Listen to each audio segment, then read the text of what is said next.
The House of Representatives will now come to order. Leading us in our prayer this afternoon is Pastor Tim Bresnahan of the Pier Fort Pier Ministerial Association, followed by our Pledge of Allegiance, led by our pages of the day, Cooper Falkenhagen of Agar and Jenica Koistinen of Lake Norden. Please rise.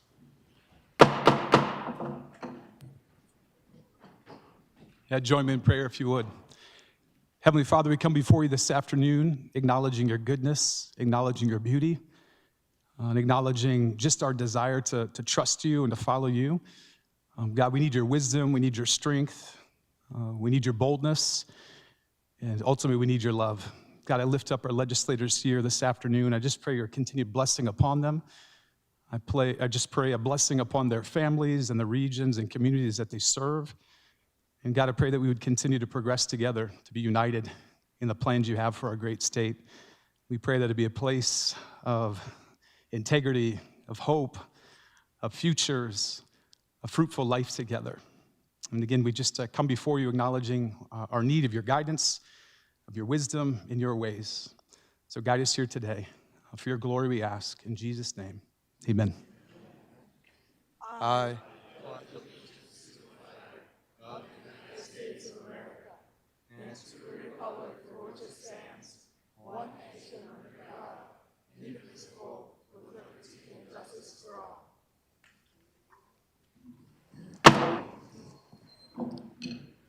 The clerk will please call the roll. Representative Andera, Arlen, Auk, Elward, Baumüller, Bathke, Baxter, Sismowski, DeGroot, Derby, Duffy, Emery, Fitzgerald, Fosness, Garcia, Goodwin, Gosh, Greenfield, Halverson, Healy, Heerman, Heineman, Hughes, Hunt, Ismay, Jameson, Jensen, Jordan, Jorgensen, Casson, Kaiser, Colbeck, Cole, Ladner, Lems, Manhart, Massey, May, Moore, Mortensen, Mucky, Mullally, Mulder, Knowles, Norstrup, Odenbach, Overwig, Peterson, Poyer, Randolph, Rayfelt, Reimer, Reich, Rice, Roby, Rowe, Schaefbauer, Schwanz, Shorma, Schuback, Sharda, Soy, Stevens, Uribalk, Van Diepen, Wahlberg, Weems, Weisgram, Whitman, Speaker Hansen. Here. Mr. Speaker, there is a quorum. Approval of the journal. Mr. Speaker, the Committee on Legislative Procedure respectfully reports that the Chief Clerk of the House has had under consideration the House Journal of the 28th day. All errors, typographical or otherwise, are duly marked in the temporary journal for correction. And we hereby move the adoption of the report. Respectfully submitted, John Hanson, Chair.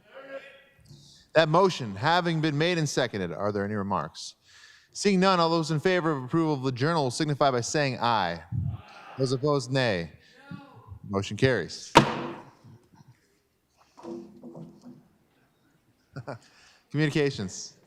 Mr. Speaker and members of the House of Representatives, I have the honor to inform you that on February 26, 2026, I approved House Bills 1003, 1019, 1201, and 1227, and the same have been deposited in the Office of the Secretary of State. Respectfully submitted, Larry Roden, Governor. Reports of standing committees.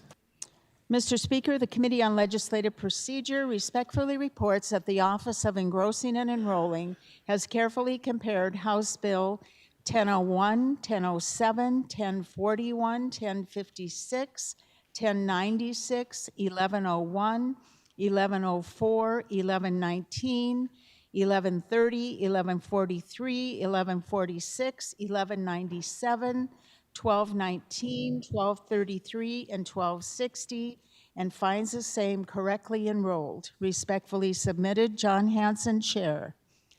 Mr. Speaker, the Committee on Legislative Procedure respectfully reports that House Bill 1189 was delivered to His Excellency the Governor for his approval at 12:42 p.m.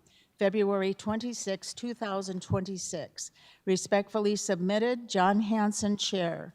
Mr. Speaker, the Committee on House State Affairs reports that Senate Bill 176 and 177 do pass. Senate Bill 214 be amended and do pass. Senate Joint Resolution 501, 502, and 504 were deferred to the 41st Legislative Day. Respectfully submitted, Scott Odenbach, Chair.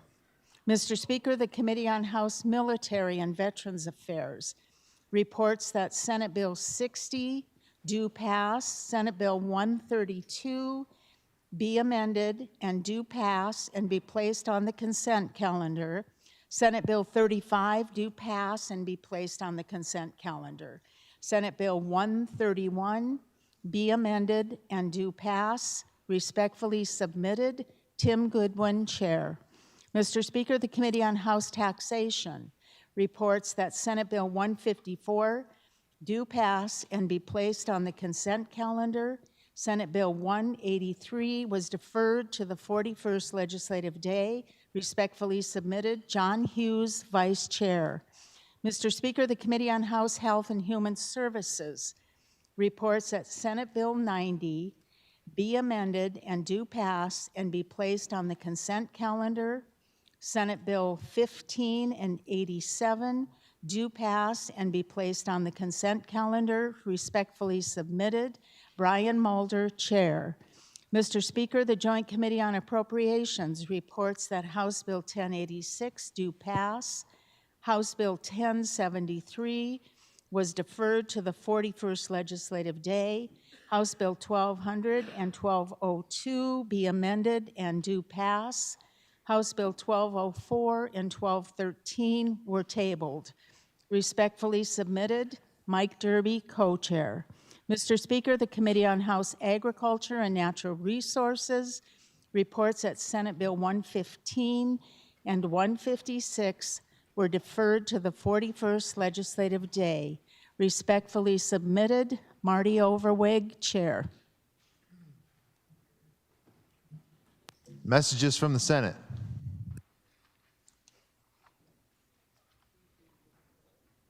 I don't know.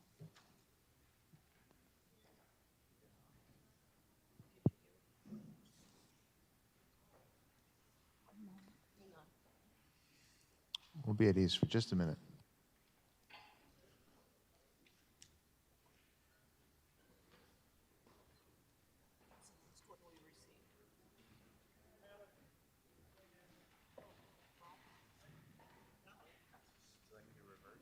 Yeah, we'll need to revert back to 5 standing committees.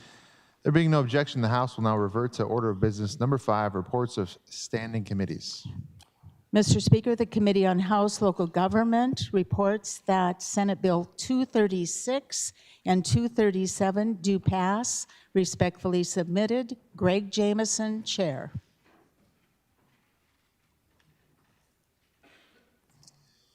Messages from the Senate. Mr. Speaker, I have the honor to return herewith House Bill 1188, which has been amended by the Senate, and your concurrence in the amendments is respectfully requested.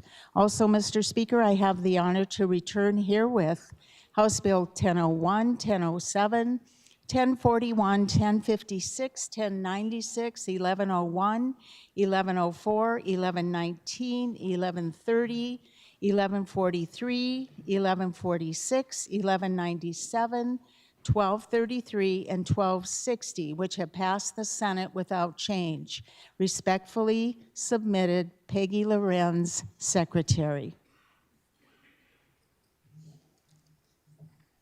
Consideration of committee reports. Representative Odenbach moved that the reports of the standing committees on Commerce and Energy on Senate Bill 36, as found on page 440 of the House Journal, also State Affairs on Senate Bill 93 and Senate Bill 190, as found on page 439 of the House Journal, also Joint Appropriations on House Bill 1261, as found on page 442 of the House Journal, be adopted.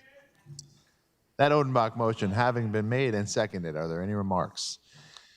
Seeing none, all those in favor of the Odenbach motion will signify by saying aye. Those opposed, nay. Motion carries. Second reading of consent calendar items. Representative Healy requested that Senate Bill 164 be removed from the consent calendar. Senate Bill 180, modify requirements regarding non-domiciled commercial driver's licenses. Senate Bill 138, revise the time within which a recount for a school board election must be completed. Senate Bill 81, clarify the prohibition on injuring or harassing a service animal. Senate Bill 82, prohibit the misrepresentation of an animal as a service animal and to provide a penalty therefor. Senate Bill 197, modify the administration of the South Dakota Ireland Trade Fund. Consent calendar items having had their second reading are up for consideration and final passage. Consent calendar items are bills and resolutions that have been reported out of committee with no negative votes and certified as uncontested. If any member objects to the placement or retention of any item on the consent calendar, the item must be removed from the consent calendar and placed on the House calendar for debate. Items on the consent calendar are not debatable, but questions may be asked. Are there any questions? Representative Mullally. Thank you, Speaker. I have a question on Senate Bill 197. State your question. And who are you addressing this to? To the prime. State your question. I'm just wanting to make sure, due to the fact of my Irish heritage name, I want to make sure that this isn't going to be a bunch of blarney. Speaker, I'll take that question. Representative Duffy.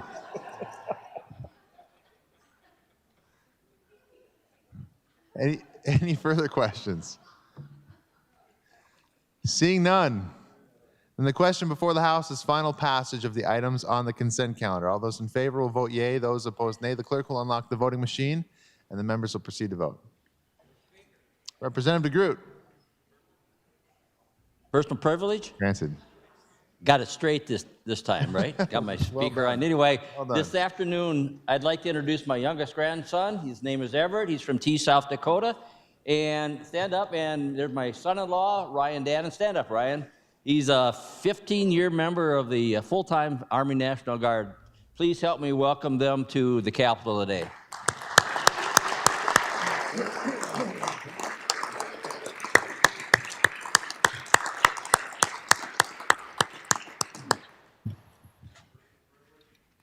Representative Moore. Granted. Can we ask for a little leeway? We got two announcements. You bet. Go ahead. We got two students. You guys want to stand up? Gage Anderson and Macy Kiefer, both from 4th grade in Madison. This is the coolest thing a 4th grade teacher could do, is bring these kids here. So Jack has a couple to announce, or Mr. Kovac. Representative Colbeck. For personal privilege, Mr. Speaker. Granted. Members of the body, it's always a great, great time to have some young people here. And these two fine young gentlemen are from Madison. And I'm going to introduce them here in a minute, but I got to tell you a little story. This young gentleman right here, his dad is named Billy, okay? And his grandfather is named Tom. And I have played ball with both of them many, many, many times. We've had pizza together many, many, many times. And I said it really was enjoyable when I got the letter that he was going to be here today and be able to participate in the People's House here at the House of Representatives. So I'm going to introduce Lucas Nelson. He's the first fine young man right here from Madison. And this is Friesen Osterberg, and his grandfather is 1 year older than I am and still playing. So stand up and give him a round of applause for being here.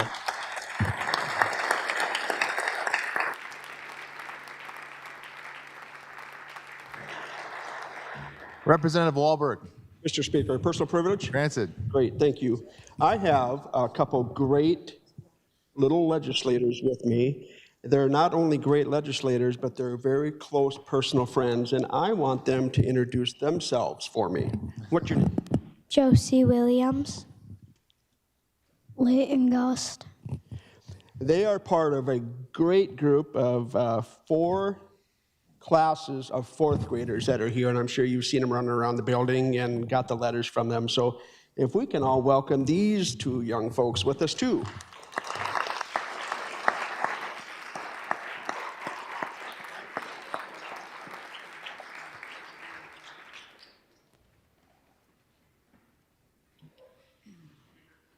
Representative Mulder. Granted. Thank you, Mr. Speaker. On behalf of my district mate, Representative Weems, along with the representatives from District 9 and probably 12, today up in the gallery we have members of Empire Baptist Academy who came to learn about the legislative process, tour the Capitol. If you guys want to stand up to recognize you, I think they're all back through here, and just want to, they came from Sioux Falls to learn about the legislative process, tour the Capitol, and enjoy the day with us. So please welcome them to the Capitol.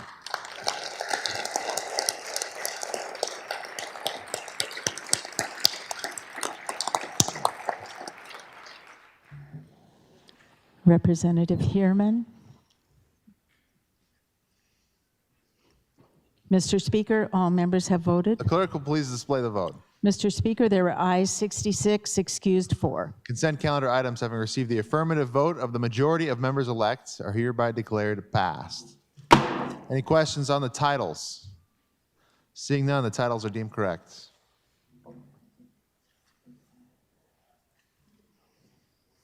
Second reading of House bills.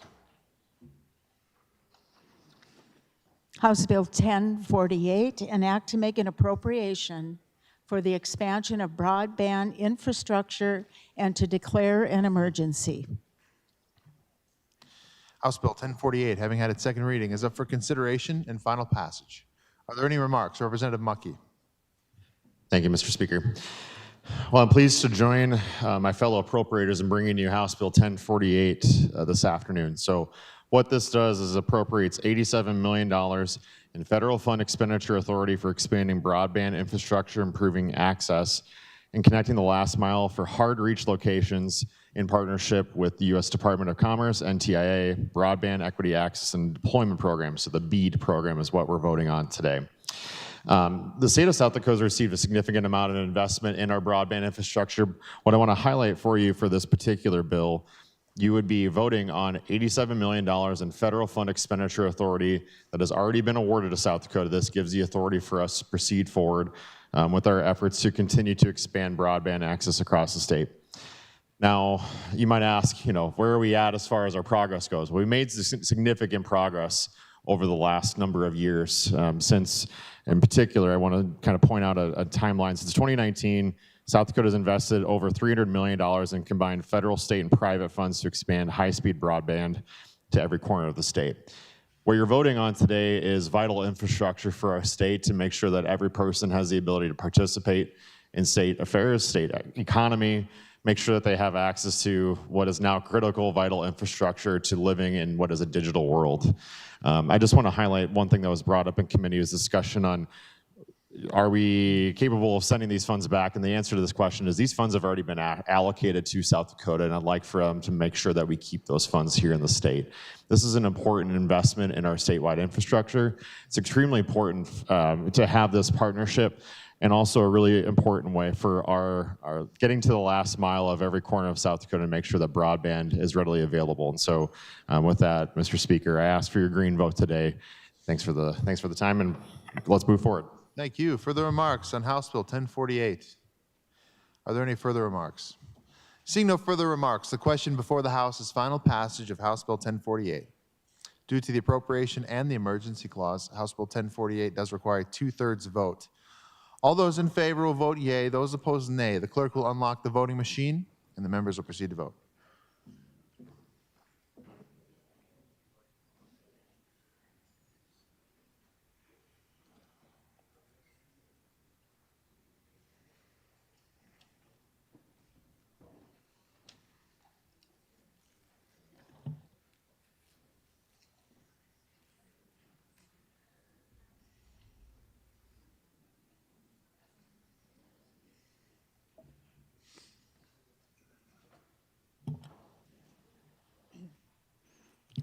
Mr.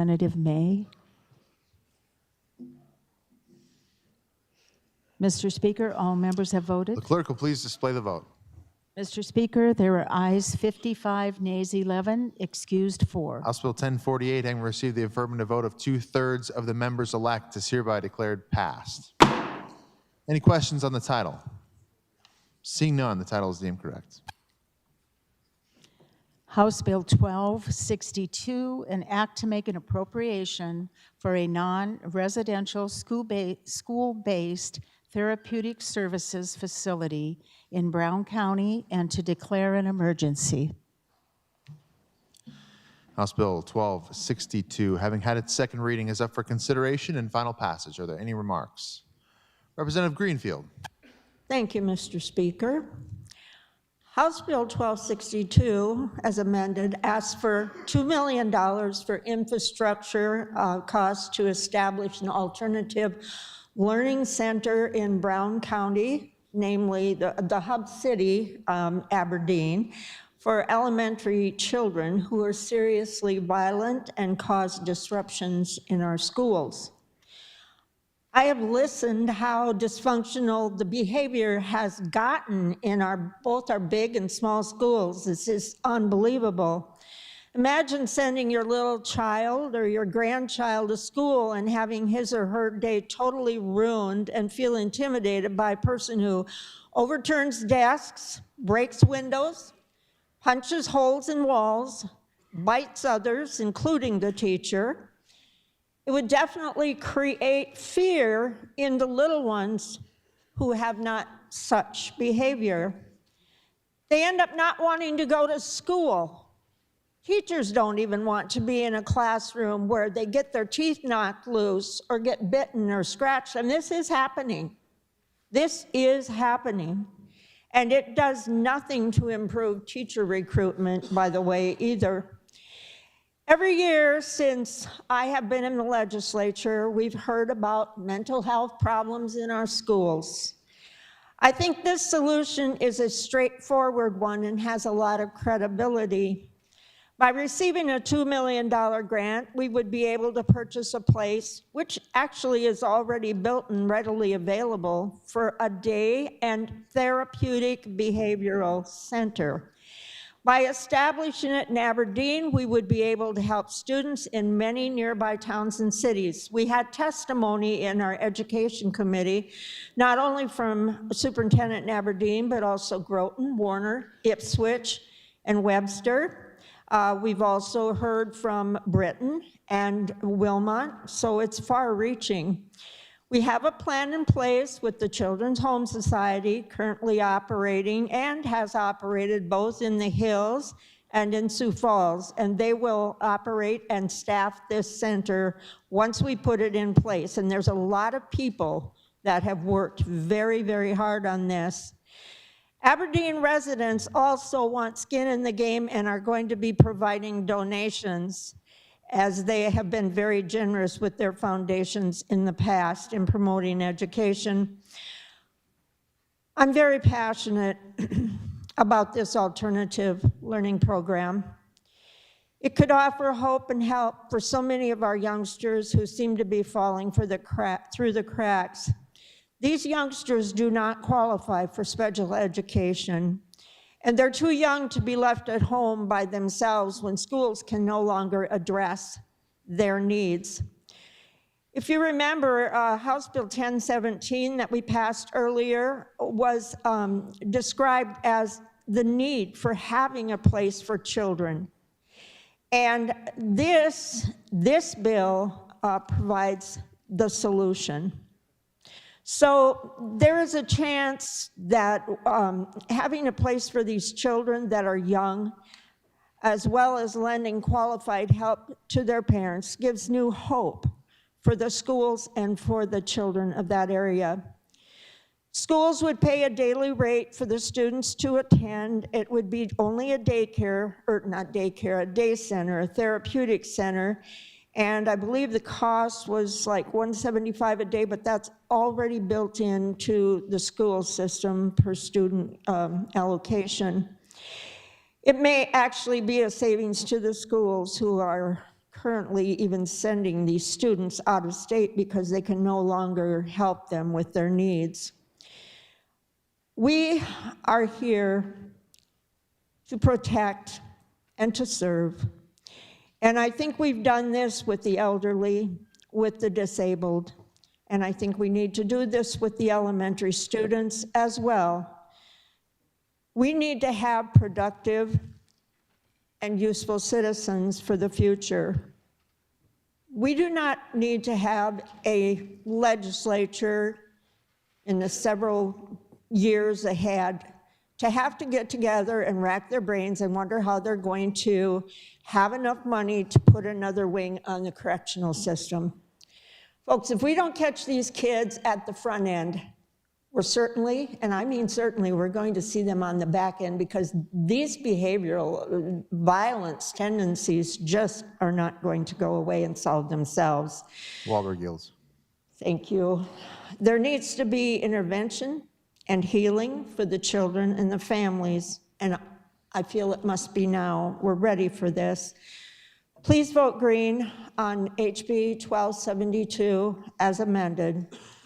Your green vote means it's for the children. Thank you. Thank you. Further remarks on House Bill 1262? Any further remarks? Seeing no further remarks, Representative Northrup. Thank you, Mr. Speaker, and it will be short. Was asked for latitude to speak to a companion bill 1017. Granted. Thank you. Last week, we voted 67-0 for the policy. The policy is basically the school board has the authority to take the violent child out of the classroom and put them elsewhere. That particular bill came at the request of the Department of Education. That's significant. It came from the Department of Education, not the Department of Corrections, Department of Education. We want to keep educating these kids. So now that we've got the policy that says they can take them out of the classroom, which is really good. Typically, you might have 25 kids in a classroom, and you got one violent kid, and you got one teacher, and 24 kids are having a bad day, and the teacher's having a bad day, so let's take them elsewhere, as this policy says. And the bill itself says that we will hand this off to an organization that just demonstrates experience in operating a program that offers integrated education and therapeutic services in partnership with the school district. So the key issues are education, therapeutic, in partnership with the school district. The other thing is about money. There is no ongoing money. The reason there is no ongoing money is this child is costing us money where he currently is, and he will also cost us money where he's going to. And the school district can make it work without coming back for extra money. What we just need to do is kickstart this particular program, and I'd ask for a green vote. Thank you. Thank you. Further remarks on House Bill 1262? Representative May.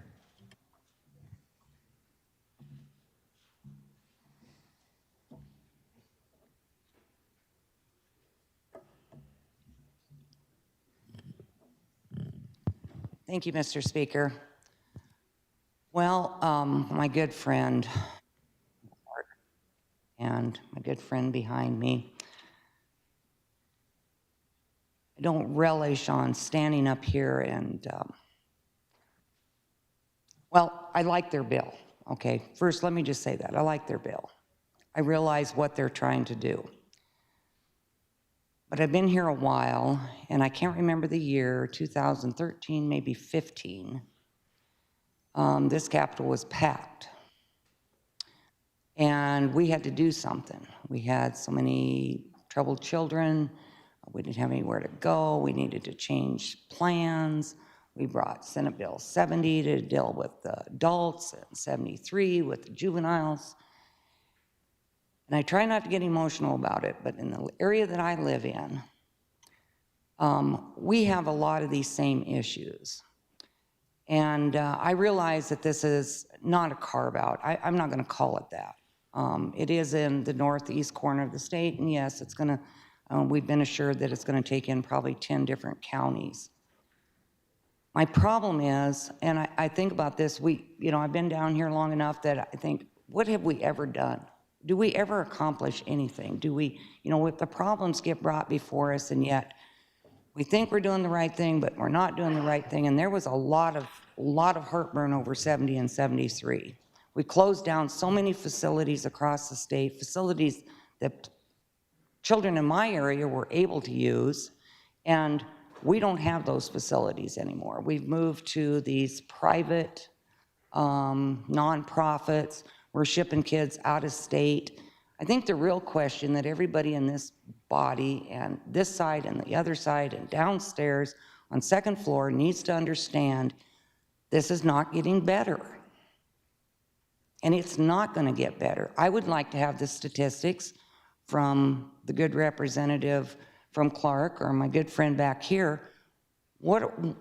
Violent, when you talk about violent, what are we talking about? Are they violent because they can't read? Are they violent because they've got a parent at home that's an addict and they haven't had any sleep? I need a definition of violent. Or is it like one of the children in one of my schools that had ADHD and was skipping down the hall instead of walking in a straight line? I mean, honestly, we've gotten to the point, I don't even know anymore what we're talking about when we talk about violent. Are we ever going to address violence in our schools and what the cause of the violence is? I can guarantee you there isn't a one of you in here, including myself, that could walk into some of these homes where I'm from and expect to come out and be able to function.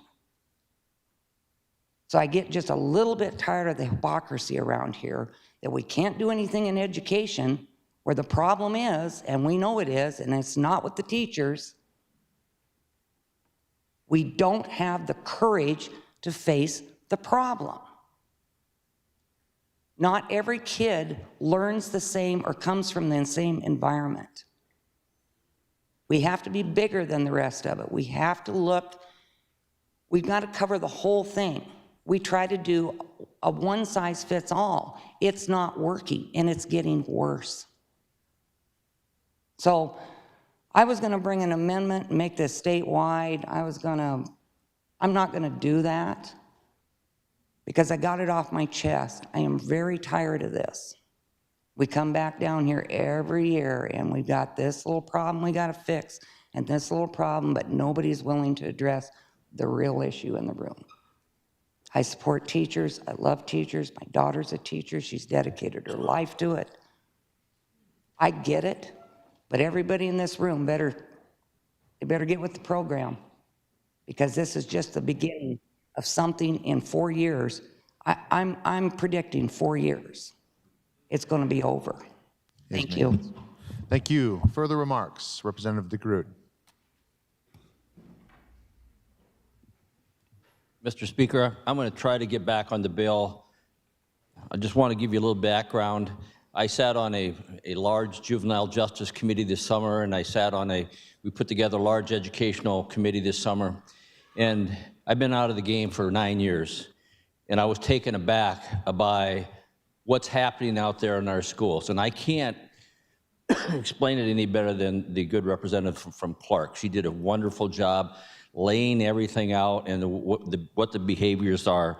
I just want to say that, you know, this might not be a cure-all, and certainly there's problems all over the state.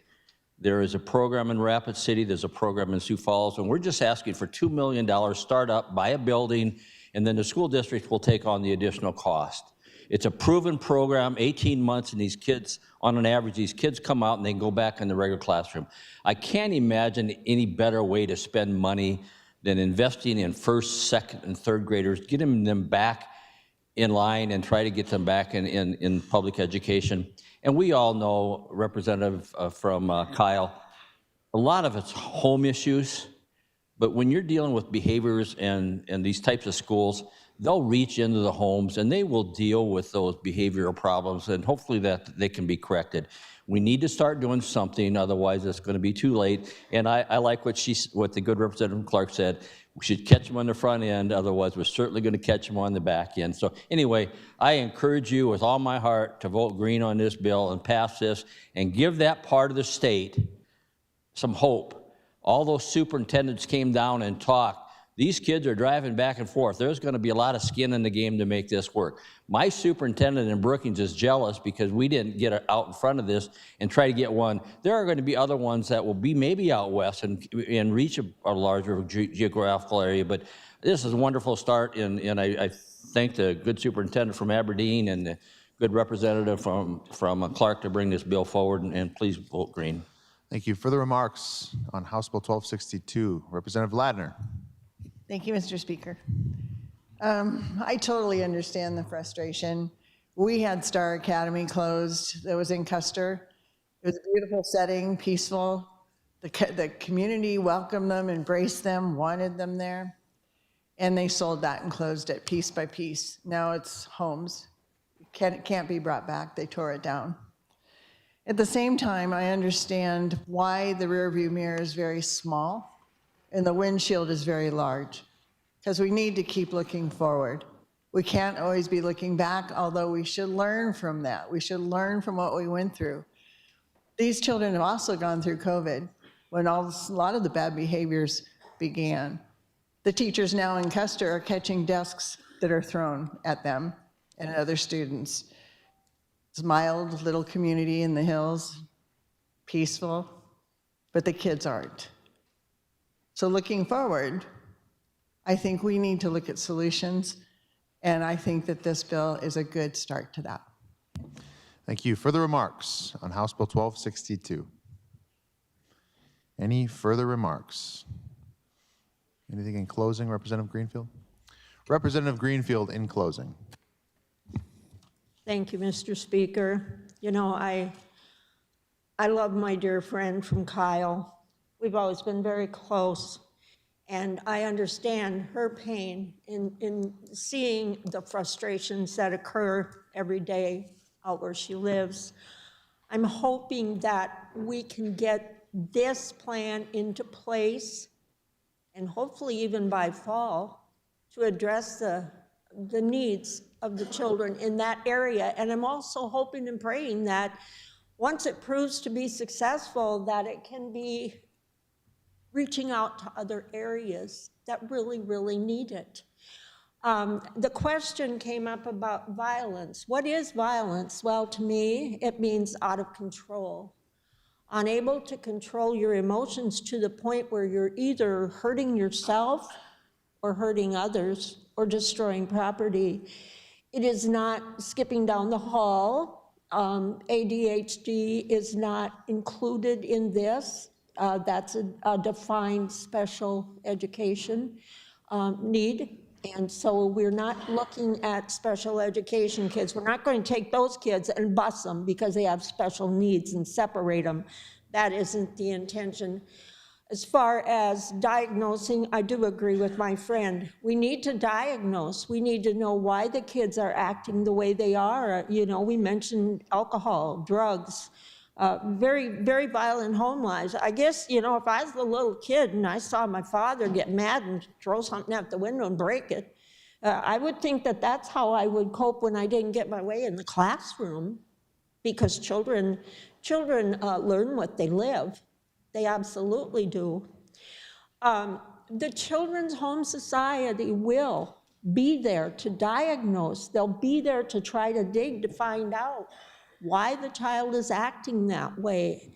And I think it's so important that we give this a start. It looks to me, the statistics, over the last 3 fiscal years, the Children's Home Society has treated 134 students. And the success rate is very high. I know we have one in my area that's been down at Children's Home Society, and now he's a productive student after being there for years and years at the Children's Home in Sioux Falls. He has aspirations of going to Lake Area this year. And so we have given him a new path. We need to break the pattern. That's what it's all about. And I think with the Children's Home Society wanting to partner with us and to partner with the other schools in the area and the other counties, I think maybe we can, take a swipe at the tip of the iceberg and get to the bottom of some of these problems that are now occurring. So with that, I would ask you to please vote green. Thank you. Thank you. Seeing no further remarks, the question before the House is final passage of House Bill 1262. Due to the appropriation and the emergency clause, House Bill 1262 does require a 2/3 vote. All those in favor will vote yea. Those opposed, nay. The clerk will unlock the voting machine and the members will proceed to vote. Representative Reimer.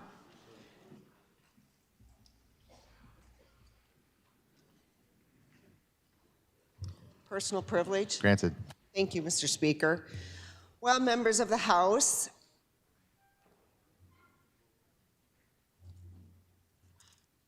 I just realized this is the last year in the House that I get to announce the Explorers. So it's a little bit emotional for me, so I'm sorry about that. But the Explorers is a group, I think it's kind of ironic that we were just talking about the bill we were talking about, because the Explorers is a young men's service group. And Doug Knust has worked with this group for I don't even know how many years. And Doug works with them to teach them to be young, productive adults. So thank you for that, Doug. And thank you to the students who are participating into that service group, because what you learn there will carry on for the rest of your life.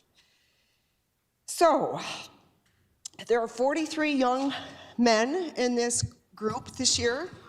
So kudos to you, and kudos to the parents who participate and encourage their kids to be into this group. Since the inception in 2001, this group has contributed over $175,000 to the Chamberlain community, to the Chamberlain schools, and to the members of the community, helping them to fund over $825,000 in projects. That's quite a number, guys. Thanks. This year, they're raising money to help fund restrooms for the new hiking, biking trail in Chamberlain. So on behalf of Representative Eric Emery and myself, I would like to help you welcome the Explorers to the People's House.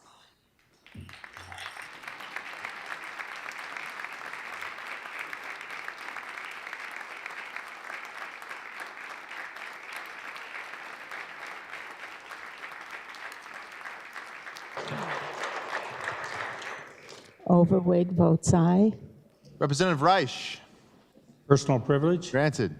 Thank you, Mr. Speaker. Well, on behalf of Representative Wahlberg and myself, this is a big day. We've got the little legislators from Madison here in our presence, and their teachers, Mrs. Matarisi, Mrs. Johnson, Mrs. Locker, and Mr. Nordling. Now, they've been studying South Dakota history. They've been studying the legislature. I think they've all written you letters. And fortunately, some of you have been able to link up with them as they walked around the Capitol today. We've really looked forward to your visit. Please stand up, little legislators. And we noticed today that even the Speaker of the House has got a maroon tie on in recognition of Madison. So please welcome the little legislators.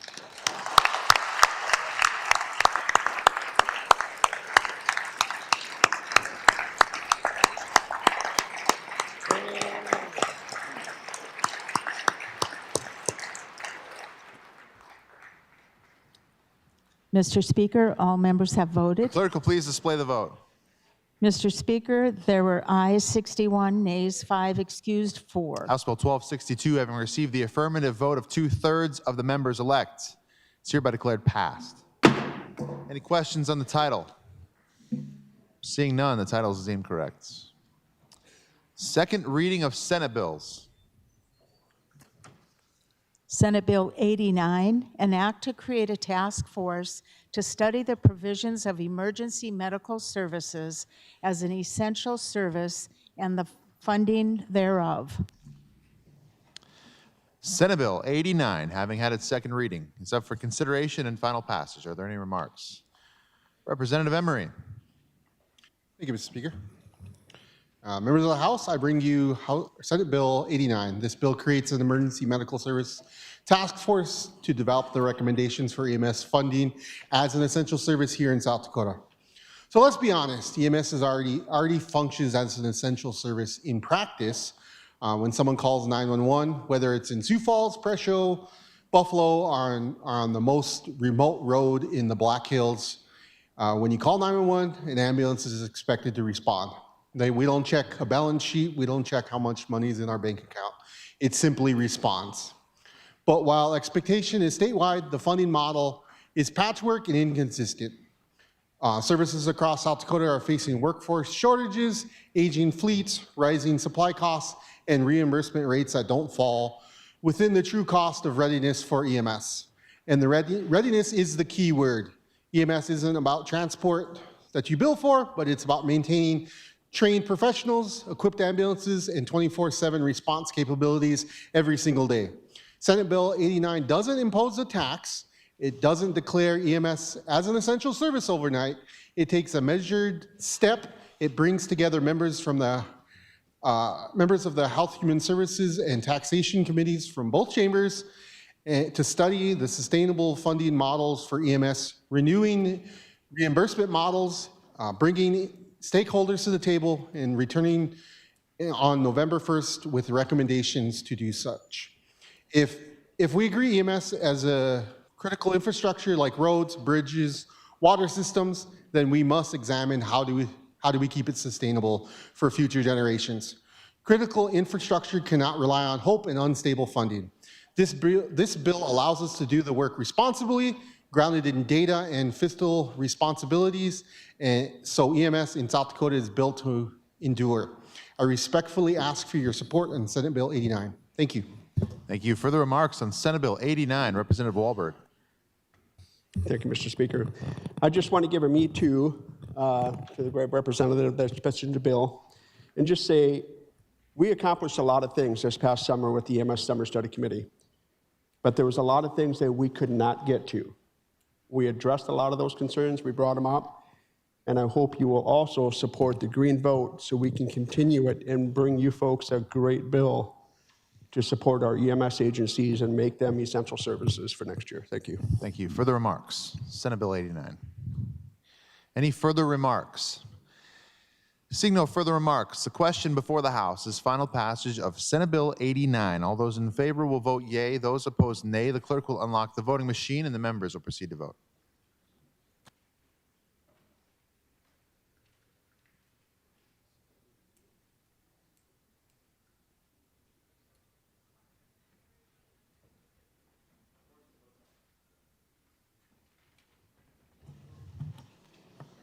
Mortensen votes aye.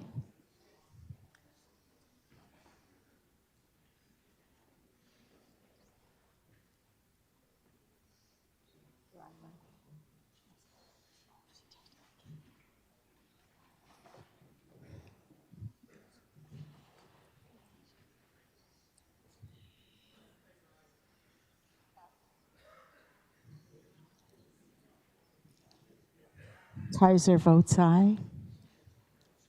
Mr. Speaker, all members have voted. Clerk will please display the vote.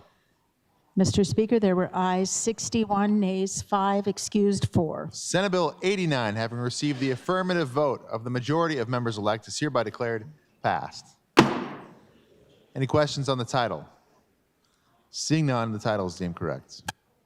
Senate Bill 223, an act to modify the requirements for a petition to refer an excess tax levy of a school district to a vote. Senate Bill 223, having had its second reading, is up for consideration and final passage. Are there any remarks? Representative Norstrop. Thank you, Mr. Speaker. As I was looking at school funding, one of the things I noticed was if a school does a bond issue, it's automatically taken to the voters. If they do an opt-out, it is not. So then what this bill is about is in our system, we've got checks and balances. We don't want any one particular entity or branch of government to be all ruling. So here's what we're trying to do with this bill. There are school districts in our state that it is impossible to refer an opt-out. And I'll take you through that example. All we're trying to do is take the impossible and make it possible. Why would we want to do that? Well, We're talking property tax reduction. We're talking taxpayers that are overburdened with property tax. This is a tool to do that. And I'm not saying we should vote no when it comes up to a vote. I think we should have the discussion. We should have the debate within the community as to whether this particular opt-out is good or bad. So here's some examples, and I'll just go through them. First of all, you ask the question. Everybody in this body is required to get 50 signatures. And how hard is it to get 50 signatures? How many days does it take you to get 50 signatures? Think about that. Well, for me, it's easy. I get 4 or 5 friends, everybody goes out and gets a few, and we're done. That can be done, but one of the things about this, the current system is 20 days from the date it's published. First of all, you have to catch it in the newspaper, and then you have to start organizing the community of the people that care about this issue. And I would predict in the first 5 days, all you get done is organizing people. Sioux Falls recently had this experience, and they had 50 volunteers doing everything they could for 20 days, and they only got halfway to the goal. And so I'm going to take you through the numbers. And the real issue is look at the numbers and see if you think the numbers are reasonable. And what we're trying to do is give the voters a voice in a tax increase. In the legislature, 2/3 of the House, well, first of all, out of committee, 2/3 of the House, out of committee, 2/3 of the Senate, and a governor. Those are checks and balances. And then the voters can take it up for referral. So there's lots and lots of ways to stop overspending. Well, here's the examples I'll take you through. There are 19 school districts that you have to get more than 328 signatures. There are 14 school districts that you've got to get over 400. There are 11 that are above 600. There's 9 that's above 700. There's 7 school districts above 800. And there are 3 school districts that are I'll read them off to you. The top one is round numbers, 5,400, 4,100, and 1,300. I do believe some of those schools, it's impossible to do the checks and balance. So I would ask that you give the voters an opportunity to be involved in a decision that's going to raise their taxes. Vote yes. Thank you, Mr. Speaker. Thank you. Further remarks, Representative Schubeck. Thanks, Mr. Speaker. So first of all, let me start by saying lack of civic engagement doesn't necessitate an emergency on my part. And when I look at these big cities, it comes down to people not showing up and engaging in their school board or in their local community. Only getting 50 people to gather signatures, I bet you I can get 50 people to do that in Centerville alone, or any other town in my district, Viborg, Alcester, Beersford, Sioux Falls, or some of these other big towns, Rapid City. We're rewarding bad behavior through this bill, where there's not enough people getting engaged, not enough people taking it seriously. If they have a problem with the opt-out, they need to get involved. They can't lower the bar, because right now, Centerville and the other communities in my district, our requirement stays about the same, about 5% of voter signatures needed. For Sioux Falls, it drops to 1.4 something percent. That is a very low bar, just to get people to leave their house and get a signature. And with that said, I've gotten a lot of emails from Sioux Falls voters urging me to vote yes on this. Why don't they leave their house instead of just emailing me and go to the school board election if they have a problem? The other thing I'll say is, if you look at the levy for our small towns, many times it's way higher than it is in Sioux Falls. And that's because we don't, if we want to be engaged, we can, and we don't mind paying that because we want to keep our schools in our small towns. So people do show up to these things. And in fact, we recently had a discussion on a CTE building expansion, career technical education. We had 200 people of the 900 to 1,000 in Centerville show up to that. That's a huge percentage just to show up and talk about it. So when you look at Sioux Falls, again, I just have trouble, and Rapid City, I want to single out Sioux Falls, but I just have trouble having sympathy when these small towns, when we need somebody to step up, they do it every single time. I don't know why you can't find more than 50 people to get signatures. Again, I can do that right away in Centerville. If I need 50 people to get signatures in a town that small, I can get them. I don't know why we can't get more people engaged. So with that said, I'm voting red. Thank you. Further remarks, Representative Hughes.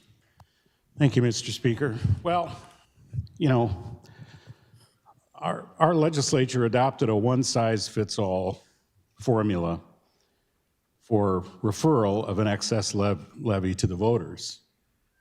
All that this bill is doing is saying that for a number of school districts in this state, the formula is not working. I mean, I commend the good representative from Lincoln and Turner County. It's terrific that he has a local community that's engaged and active and involved. That's wonderful. Life's a lot different in Sioux Falls and in Lincoln County, where I'm from. I knocked on, I've been told it was 1,000 doors. I didn't count, but I know it was way over 500. Lincoln County has the highest property taxes in the state. Minnehaha County is close behind. The reason is because 70% of our property taxes are going to public education. Oh, that's a problem. Now, we had a property tax reform task force, and SB 223 is one of the task force recommendations. This isn't an indictment, a criticism, a judgment, a pejorative attack on anyone or anything. It's designed to give voter engagement a realistic chance of having a direct voice when a school board votes to exceed the statutory spending limits that we have set. This is the body to take up that issue. We are the policy-making body of the state of South Dakota, and we do regulate taxpayer spending on public education. That's all this bill does, is try to put some legs on a problem that became abundantly clear to me last summer when the Sioux Falls School Board passed a $21 million opt-out. So this group of people that the good representative from Brown County mentioned started from a dead stop. They had no financial support, no advertising funds, no volunteer list, no headquarters. My office, because of its configuration as sort of a drive-through, became sort of a command central.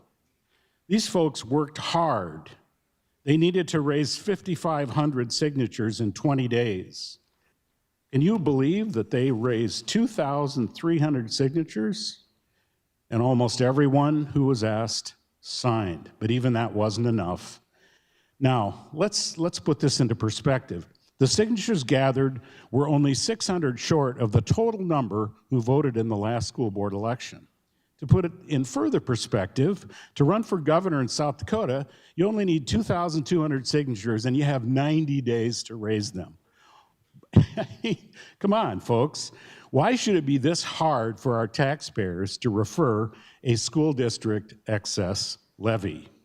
You've heard this session that we should just trust our elected school boards. Well, our founding fathers didn't set up a democratic republic to run on blind trust.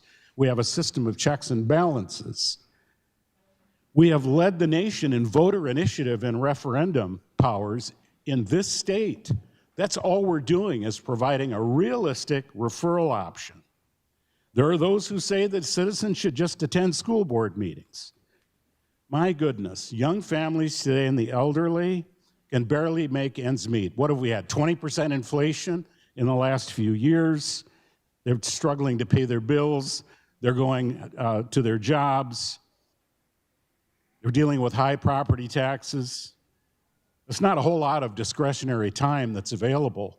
We depend on our school boards to spend money prudently. Since 2018 in Sioux Falls, I think we have $190 million in school bonds that have been issued for schools. Because of the influx of economic development, we have 6,000 people coming into Sioux Falls and Lincoln County every year. And we've literally dumped on the school districts the obligation to educate these kids. This isn't Mayberry. You know, maybe Mayberry exists elsewhere in the state, but it doesn't exist in Sioux Falls, and it doesn't exist in Lincoln County. And air yields. So When we've got 60 to 70% statewide of our property taxes statewide, what is the harm of letting the voters have a say? Each of our districts has 25,000 voters. Have you stopped to think that we are the representatives of the representative republic? And yet, we have a whole array of paid lobbyists that are paid by our tax dollars to lobby, to lobby against our constituents. There's no one speaking for the taxpayer in this body. I say, let's take on that job. Now, our citizens are reasonable when they're informed, and we have an obligation to reach out to them, not to just tell them they don't have a problem. If we don't have a problem with property taxes, then why have we spent how many hundreds of hours, 28 bills, and we're still at it. We're trying to deliver property tax relief to the citizens of South Dakota, and it's because our schools are predominantly the overwhelming share of our constituents' property taxes. So if you want democracy and you want to vote for voter engagement and demonstrate to the public we actually care about their fiscal health, then vote green on SB 223. Thank you. Further remarks on Senate Bill 223? Representative Schwans. Thank you, Mr. Speaker. I'm just going to make a quick comment here. I'm actually on the Education Committee as well. If you look at the handouts that the good representative from up north handed out, you would see that Sioux Falls has over 107,000 voters. If you look at some of the smaller communities, you know, they have less than 7,000 to 5,000 voters. I think this is a great bill because in the larger school districts, this should adjust itself in the communities that need it. In the smaller communities, it should really have no effect on you. This is going to make a bigger difference in these larger school districts for the citizens to have a chance to have a voice and to have a yes or no on these opt-outs. So I would encourage a green vote. Thank you. Thank you. Further remarks on Senate Bill 223? Representative Jorgensen.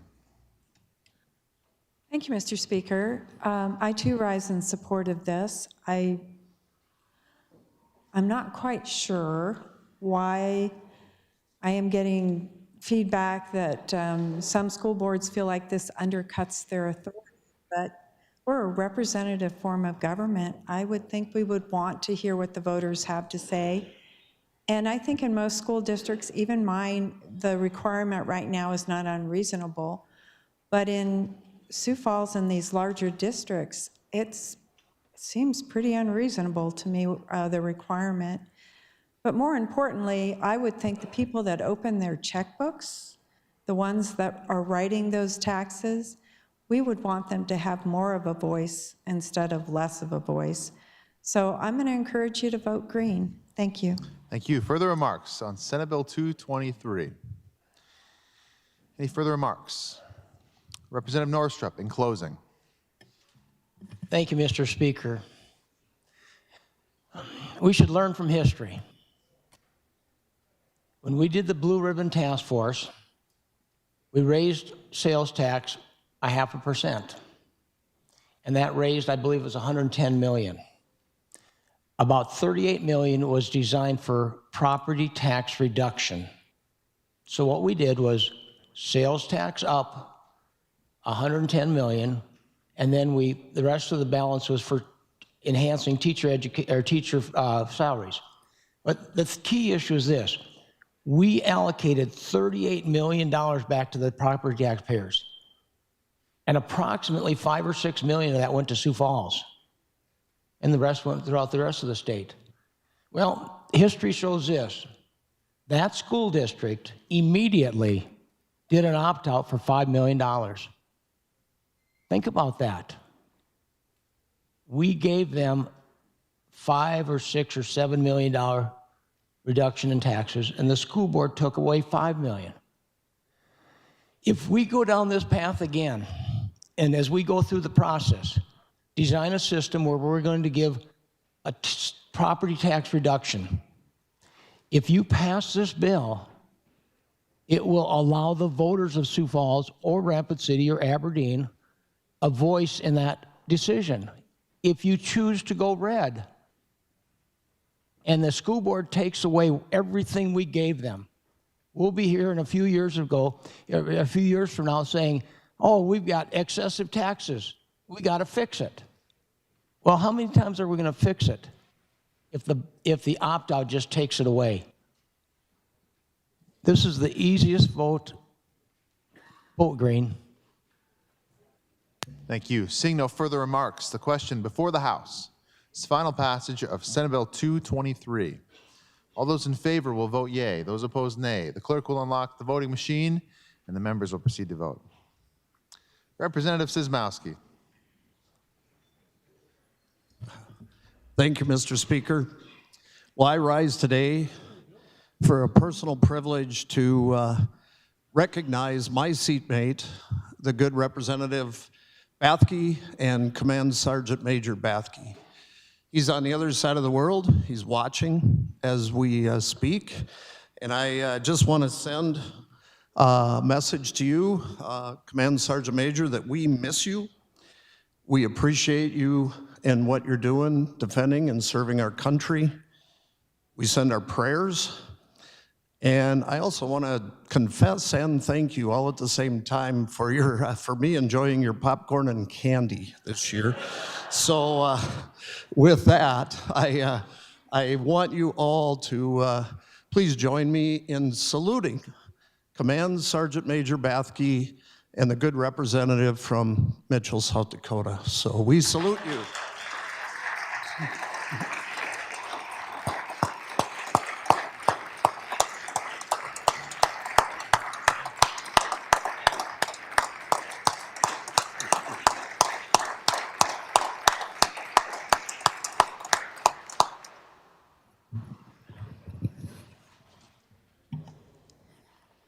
Mr. Speaker, all members have voted. Clerk will please display the vote. Mr. Speaker, there were ayes 32, nays 34, excused 4. Senate Bill 223, having failed to receive the affirmative vote of the majority of members-elect, is hereby declared lost. Representative Manhart's notice of intent to reconsider is hereby noted. Senate Bill 100, an act to revise provisions related to trusts. Senate Bill 100, having had its second reading, is up for consideration and final passage. Are there any remarks? Representative Stevens. Thank you, Mr. Speaker. I bring to you Senate Bill 100. This is a result of the South Dakota Governor's Trust Task Force that meets every year. They go through all the trust laws, and if there are anything that comes up, they bring it to us so that we can make some housekeeping changes. And that's really what this is this year. There's just several different things where there need to be a couple of clarifications, make it consistent with a couple of other provisions in the code, dealing with some conflict of interest and clarifying that. And that's basically what this is. And then there's one section that was rewritten just to make it a little bit more clear as to the trust laws. This is a really important group. They're the best of the best as it relates to the trust industry in our state, which has become a very relevant and very good thing for our state. And I would ask your approval and green vote on this bill. Thank you. Thank you. Further remarks on Senate Bill 100? Any further remarks? Seeing no further remarks, the question before the House is final passage of Senate Bill 100. All those in favor will vote yea. Those opposed, nay. The clerk will unlock the voting machine, and the members will proceed to vote.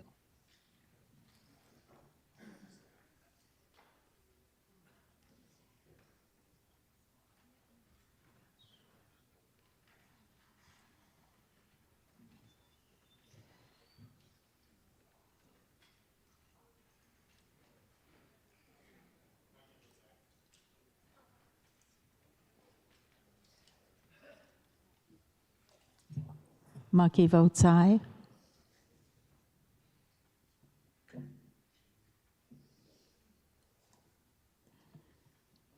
Mr. Speaker, all members have voted. Clerk will please display the vote. Mr. Speaker, there were ayes 64, nays 2, excused 4. Senate Bill 100, having received the affirmative vote of the majority of members-elect, is hereby declared passed. Any questions on the title? Seeing none, the title is deemed correct. Senate Bill 113, an act to increase the penalty for preventing practice of religion. Senate Bill 113, having had its second reading, is up for consideration and final passage. Are there any remarks? Representative Odenbach. Thank you, Mr. Speaker. I'm honored to be able to bring to all of you Senate Bill 113 today. I, along with the Senate Majority Leader, are co-sponsoring this bill. We met together, as you may recall earlier this session, joined by the Senate President Pro Tem and our Speaker and the Governor, to basically make sure that in South Dakota, our places of worship are going to be protected, and to send a message that we will stand with people at all places of worship in South Dakota to protect those who choose to engage in the right to worship. This all started, you may recall, or at least was raised greatly in the public consciousness back on January 18th of this year, where at City's Church in St. Paul, there was a major disruption of their worship service because certain protesters thought they'd decide to target the pastor for working together with ICE. And that was something that raised the public consciousness, frankly, because it happened to get on camera and became part of the news stories. But honestly, if you research it, it's a growing problem in this country, unfortunately. Did some research. According to the U.S. Conference of Catholic Bishops, there's been 370 attacks on Catholic churches since 2020, including arson, destruction of property, things like that. And overall, other groups report around 1,380 incidences at all places of worship from 2018 through 2024. So this is certainly a problem that needs to be addressed. And basically what the bill does takes 2219B-4 and says any person who by violence or by threat or violence intentionally prevents another person from performing any lawful act enjoined upon or recommended by the religion the other person professes is guilty. Now it'll be of a Class 6 felony. We just think this rises to the level of treating it as a Class 6 felony, giving our prosecutors the tools to make darn sure that people who want to express their displeasure with somebody do it somewhere else, not in your place of worship. So we would ask that you would support this with your green vote. Thank you. Thank you. Further remarks on Senate Bill 113? Representative Whitman. Thank you, Mr. Speaker. Just a comment. Over the last year and longer, we have had serious conversations in this body about how many people we incarcerate and the long-term consequences of continually adding crimes to our books. This bill would elevate an existing Class 1 misdemeanor to a Class 6 felony. That is another felony on our books at a time when we have been having many long and difficult conversations about overcriminalization in our state. Preventing someone from practicing their religion through threats or violence is already illegal, and I am not convinced that increasing the penalty to a felony will meaningfully improve any outcomes, but instead will increase the lifelong barriers that come with a felony conviction. For those reasons, I am respectfully voting no. Thank you. Further remarks on Senate Bill 113? Representative Mucky. Thank you, Mr. Speaker. We talk often in this body about faith and the values we carry as individuals. I respect those. I respect all of you and your beliefs and your choices in terms of what you believe.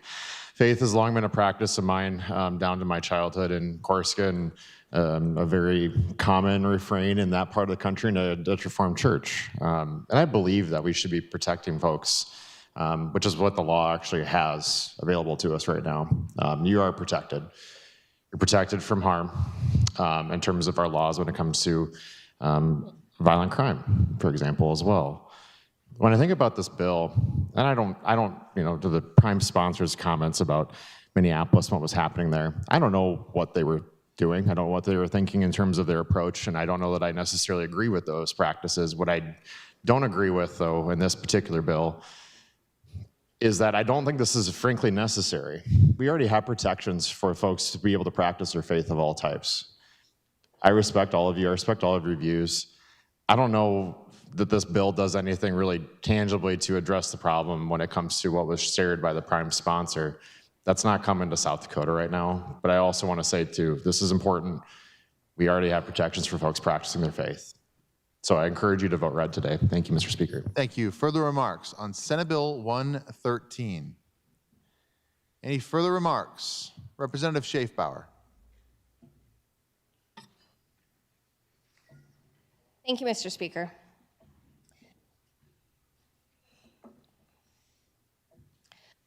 What does this bill do? It does increase the penalty from a misdemeanor to a felony. That's it. What does this bill not do? It doesn't go far enough. It does not define a house of worship. It does not create a buffer zone. It does not define threats or trespassing or disturbances. It does not help if the DOJ refuses to step in and uphold the FACE Act. It does not help if the DOJ refuses to uphold the First Amendment. And most importantly, it does not give the citizens of South Dakota peace of mind after the terrible events happened in Minnesota. I ask for your red vote. Thank you. Further remarks on Senate Bill 113? Any further remarks? Representative Odenbach in closing. Well, thank you, Mr. Speaker. Well, we heard this doesn't go far enough, and we heard it goes too far. Means we're probably in the sweet spot. And, you know, the DOJ isn't the one that's going to be involved in this, and the FACE Act. Part of the reason we need to make this a felony here under South Dakota statute is because we have good folks running the DOJ right now. But in my opinion, we did not in the prior administration, and I don't know who we're going to have in future administrations as far as deciding what things ought to be prosecuted and what should not. And in this case, I'd rather leave this decision up to our South Dakota prosecutors to make sure that they have the tools they need to make sure that if you're in a place of worship in South Dakota, it's not going to get disrupted. Please vote green. Thank you. Seeing no further remarks, the question before the House is final passage of Senate Bill 113. All those in favor will vote yea. Those opposed, nay. The clerk will unlock the voting machine, and the members will proceed to vote.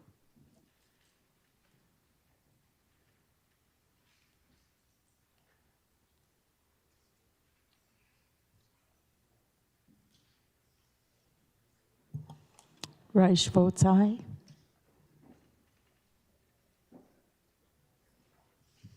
Poyer votes aye. Rayfeld votes aye.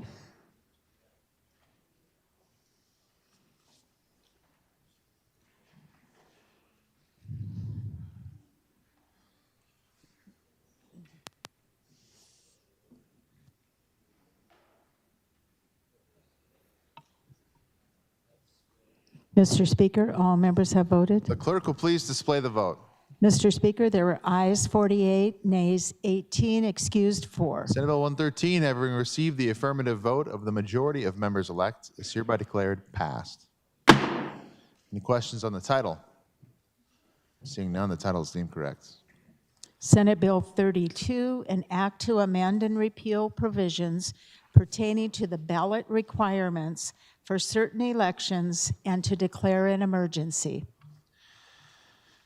Senate Bill 32, having had its second reading, is up for consideration and final passage. Are there any remarks? Representative Weems. Speaker. Mr. Speaker, members of the body, Senate Bill 32 removes the separate ballot requirement for precinct committee men and committee women. It will instead be placed on the official primary election ballot as is currently practiced in many counties across our state. The bill also removes the separate ballot requirement for candidates seeking to run for a judicial office when they are nominated at a primary election.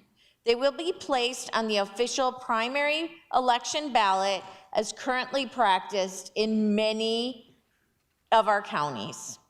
Separate ballots were kind of phased out in the 90s as electronic tabulating equipment became more widespread in South Dakota. During the same time period, combined ballots became more widespread in South Dakota. So the emergency clause listed on the bill was requested by the Board of Elections so that this can take place immediately and can be implemented before the primary election. So let's talk a little bit about the Board of Elections. It's a 7-member board. Our current Secretary of State serves on the board. There are currently 2 lawyers, 2 county auditors, a former school board member, and another great citizen appointed by our majority leader, because all of the members, other than the Secretary of State, are appointed by legislative leadership. I would urge your support of Senate Bill 32 with the emergency clause so that we can run a more efficient primary election and get this going right away. On that, vote green. Thank you. Further remarks on Senate Bill 32? Any further remarks? Seeing no further remarks, the question before the House is final passage of Senate Bill 32. All those in favor will vote yea. Those opposed, nay. The clerk will unlock the voting machine and the members will proceed to vote. Due to the emergency clause, Senate Bill 32 does require a 2/3 vote.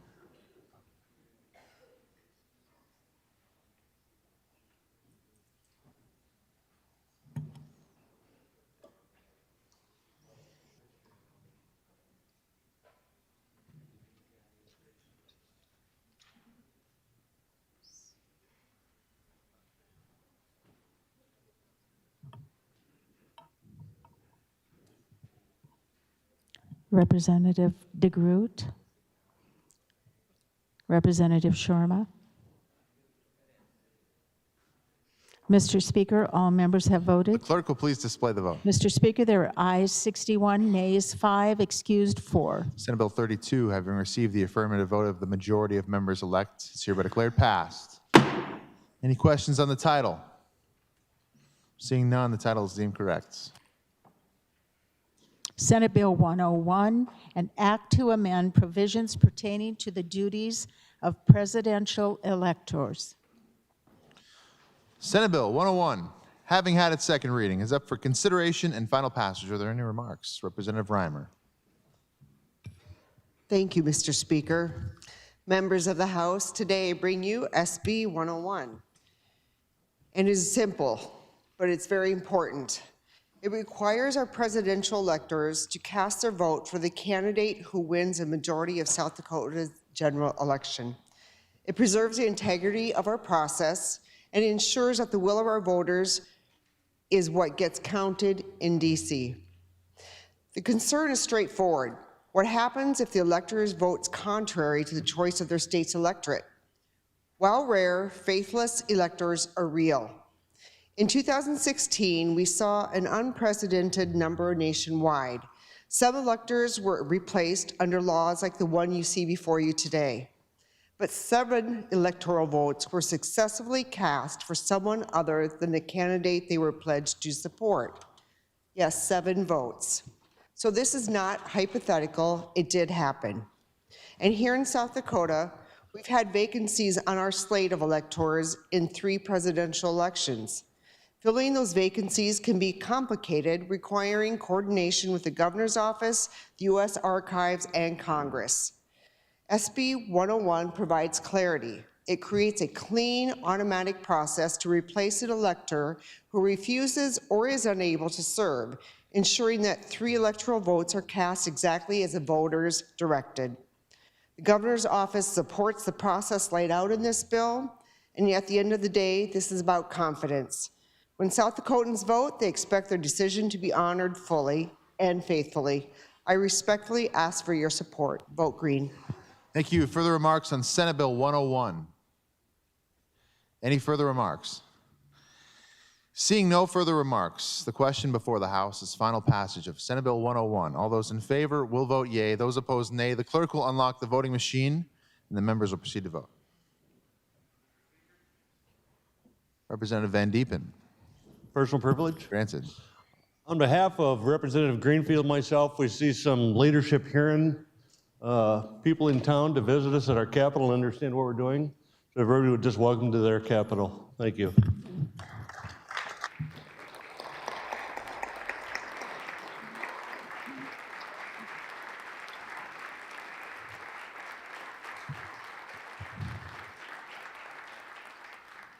Gosh votes aye.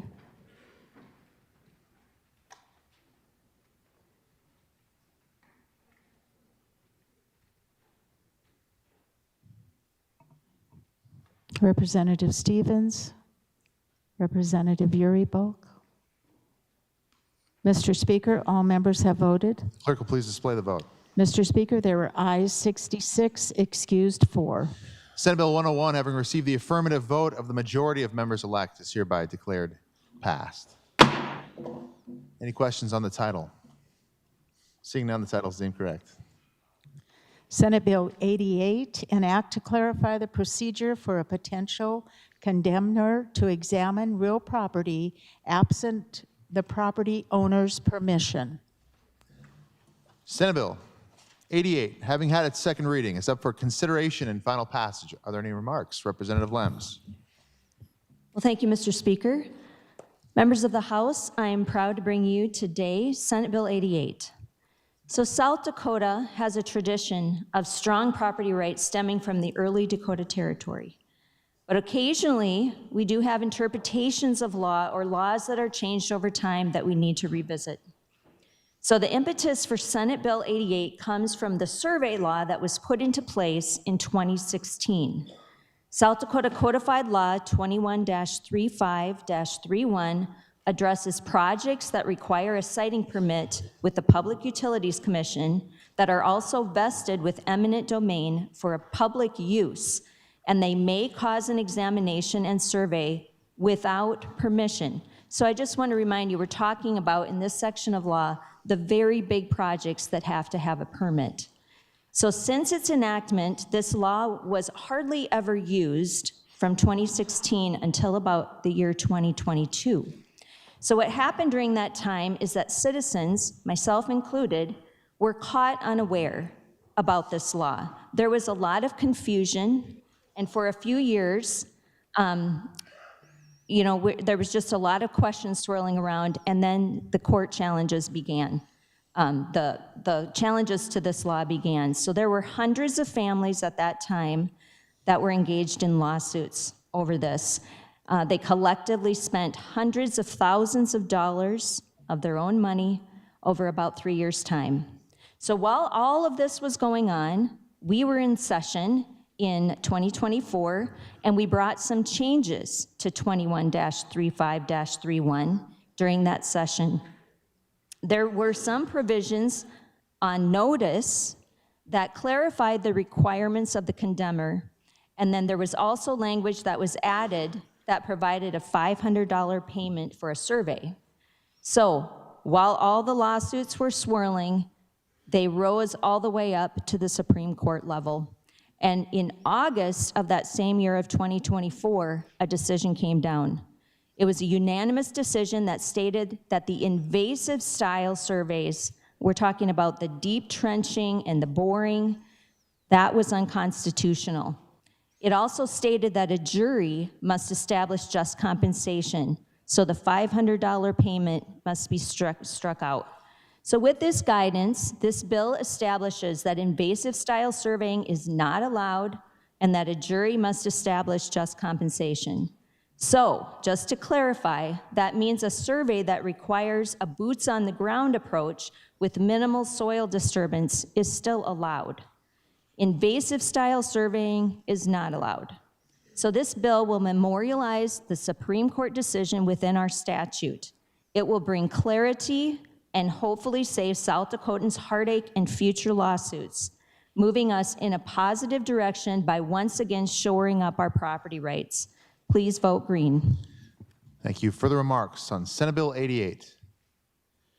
Any further remarks? Seeing no further remarks, the question before the House is final passage of Senate Bill 88. All those in favor will vote yea. Those opposed, nay. The clerk will unlock the voting machine and the members will proceed to vote.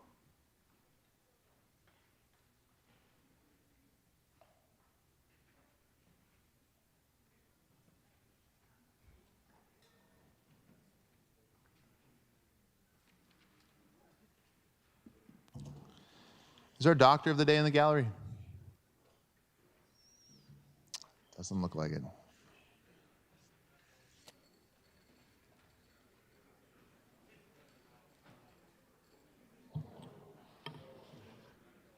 Representative Malali.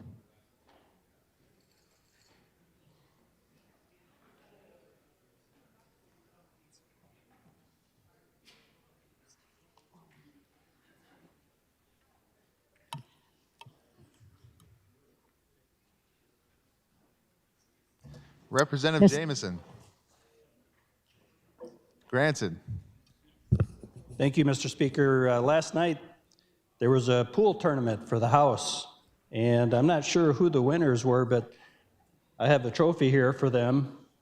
If that or those individuals could stand up and be presented with this, maybe say a word about what happened, we would all like to know.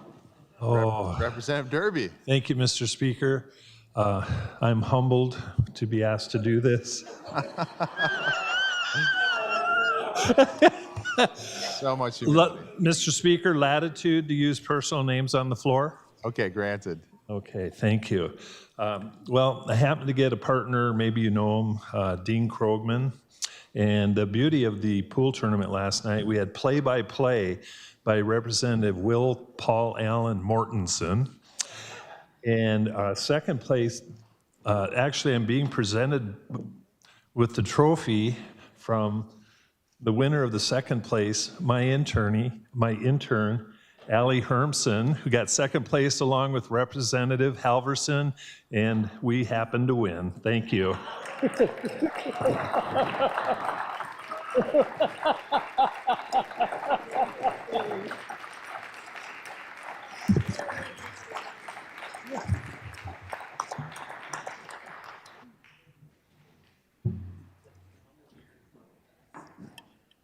Mr. Speaker, all members have voted. Clerk will please display the vote. Mr. Speaker, there were ayes 66, excused 4. Senate Bill 88, having received the affirmative vote of the majority of members elect, is hereby declared passed. Any questions on the title? Seeing none, the title is deemed correct.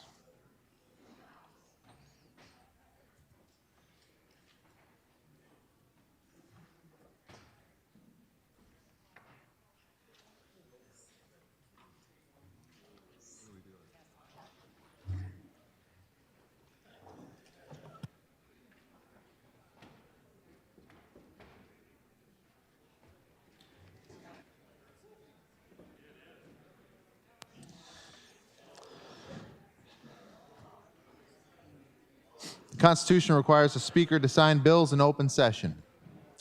And so the Speaker is signing House Bill 1001, an act to provide for a prescribed burning of state-owned land by a person owning adjoining land and to declare an emergency.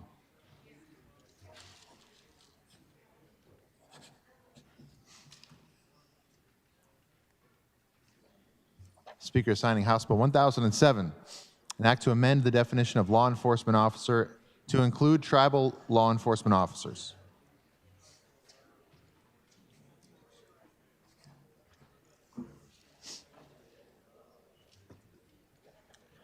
The Speaker is signing House Bill 1041, an act to authorize the expansion and renovation of the Sturgis Readiness Center, to make an appropriation therefore, and to declare an emergency.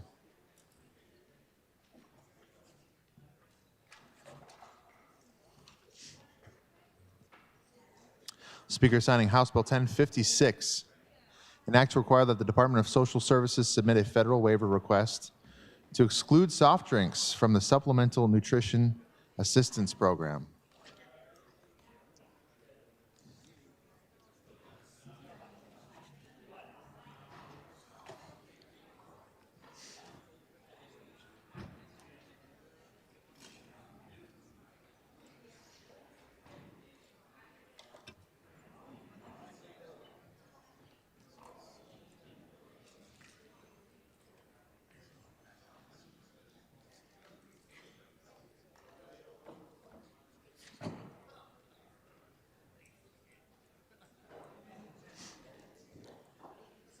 Speaker signing House Bill 1096, an act to authorize for the direct creation of a limited liability limited partnership.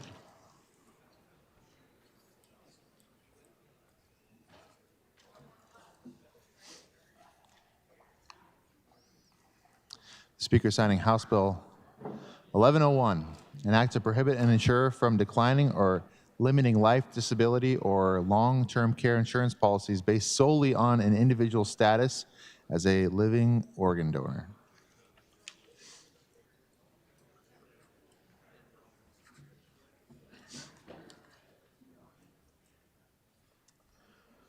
Speaker signing House Bill 1104, an act to revise the application requirements for special license plates and parking permits for individuals with disabilities.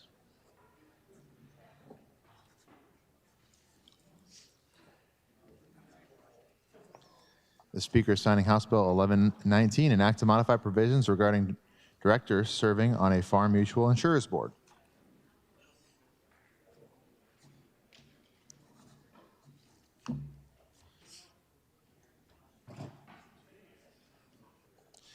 The Speaker is signing House Bill 1130, an act to amend permissible uses of a school district's capital outlay fund.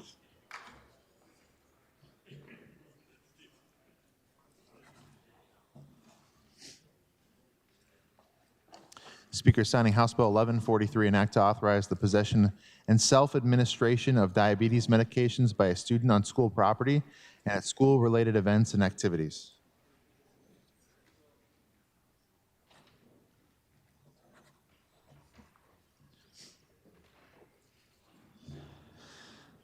The Speaker is signing House Bill 1146, an act to adopt the Physician Assistant Licensure Compact.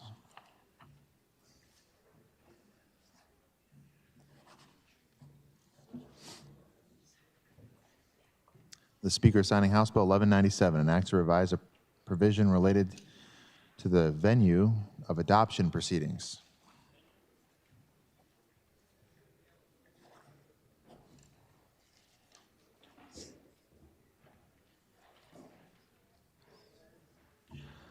The Speaker is signing House Bill 1219, an act to require the provision of interpreter or translator services for parties to an administrative contested case.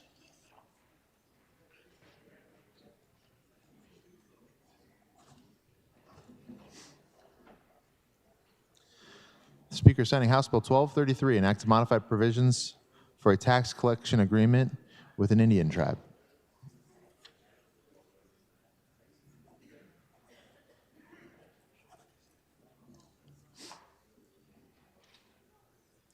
The Speaker is signing House Bill 1260, an act to authorize the establishment of municipal property tax rebate programs.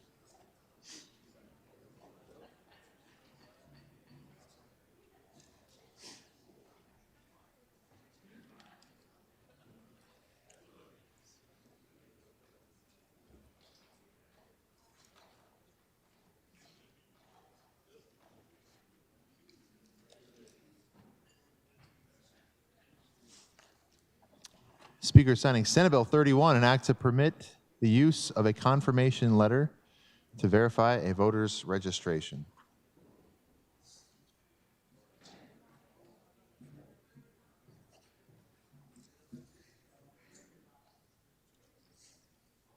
The Speaker is signing Senate Bill 30, an act to amend the reasons for challenging an individual's eligibility to vote.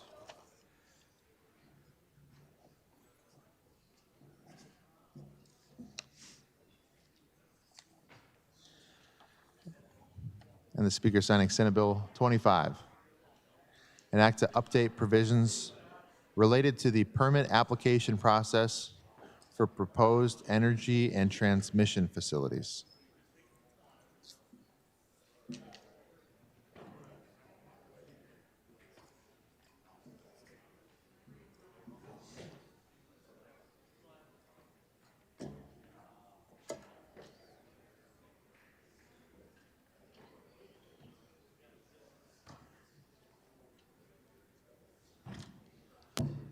Are there any announcements? Any announcements? Representative Derby. Thank you, Mr. Speaker. The House Committee on Appropriations will have a bill hearing at 9 o'clock on Monday, and then we will start setting the JCA budget.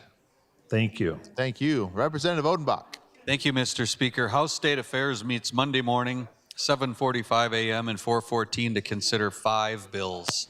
Thank you. Representative Greenfield. Thank you, Mr. Speaker. House Education, 9 a.m. on Monday. Thank you. Thank you. Representative Lems. House Commerce and Energy on Monday, room 464. We will have 2 bills. Thank you. Any further announcements? Any further announcements? Representative Baumüller. Mr. Speaker, I move we adjourn. All those in favor of adjournment will signify by saying aye. Those opposed, nay. Motion carries. Have a great weekend.